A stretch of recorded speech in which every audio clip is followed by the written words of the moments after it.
we've been very fortunate to kind of hit the ground running, and in our first month in February we won a brand from Heineken called Mutsik, which is a big brand in Central Africa, and we've continued to pitch on other brands within their portfolio, and we're currently standing on 3 of their brands, which is really, for a startup, for a fledgling agency, is great to have such a big international credible blue chip kind of brand behind us. And we're busy chasing the opportunities across the continent, in Nigeria, in Francophone West Africa, and Kenya.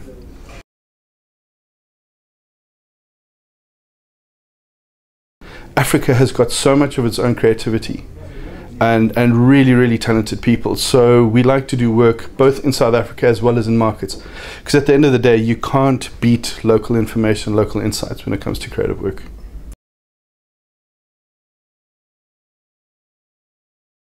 Africa is truly the last frontier for advertising.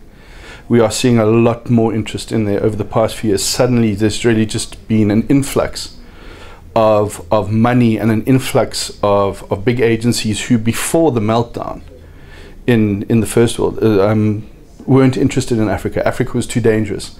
Now all of a sudden they're seeing kind of the returns that can be made here. They're flocking in here, and we're seeing some big deals being done by some of the big media, or some of the big communication groups. So much so is that in some markets like Nigeria, there's almost a bit of a pushback, and the local industry body is trying to limit foreign ownership of ad agencies now to 25%.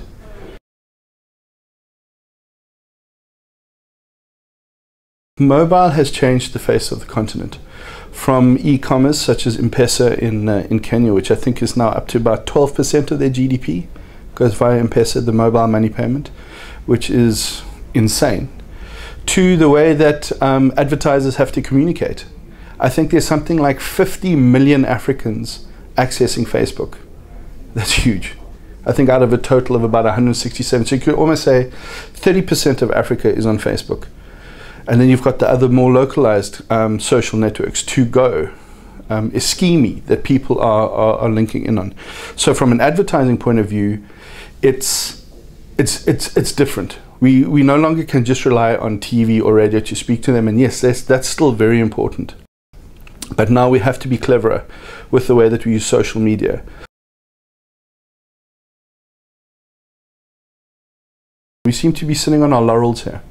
I mean, something that I kind of preach a lot when I come back from any of my trips onto the continent is about how these guys in Africa are going to literally take our lunch from us. The entrepreneurism, the optimism, just the energy and the spirit versus what I see here is frankly frightening. And I think that we should be trying to find a way to bring down that entrepreneurism from the continent into South Africa.